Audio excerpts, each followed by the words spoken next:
Kandhamal BJD Lok Sabha प्रार्थी भाव प्रार्थीपत्र दाखल करिसेंती अच्युत सामंत जिलापाल कार्यालय को जाई रिटर्निंग ऑफिसर निकट में प्रार्थीपत्र दाखल करिसेंती। दिन 11:30 स्थानीय मादिकुंद छकरू एक विराट पटुआर बाहरी अच्युत यापर विजु पट्टनायक छक निकट में विजु बाबू प्रतिमूर्ति में माल्यार्पण करते जिलापाल कार्यालय जाई नामांकन दाखल करिसेंती।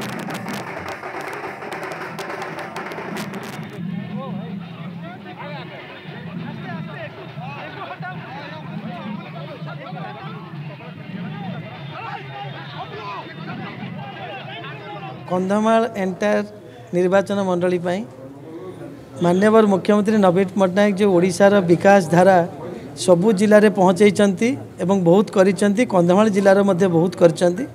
आगामी दिन में से विकास धारा को आउरी आगु को नवापाई आम चेष्टा करूँ एवं माननीय मुख्यमंत्री को जो इच्छा अच्छी जे कंधमाल निर्वाचन मंडली को प्रगति उन्नति बहुत आगु को नबू एवं एटा को नंबर 1 करेबू सेटा जो इच्छा अच्छी ताकू मु पूरण करने चेष्टा करी जदि मु आसे। स्वास्थ्य एवं रोजगार ये तीनटा उपरे मु 30 वर्ष है काम करुच्ची।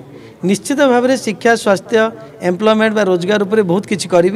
गमनागमन तो माननीय मुख्यमंत्री बहुत करचंती माने एंटायर एते सुंदर गमनागमन होईची।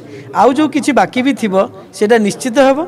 आ रेलवे लाइन जो कहते सेटा भी चेष्टा करूँ। मेडिकल कॉलेज संपूर्ण चेष्टा करी मु किपरि कंधमाल जिले में गोटे मेडिकल कॉलेज हो हॉस्पिटल हो।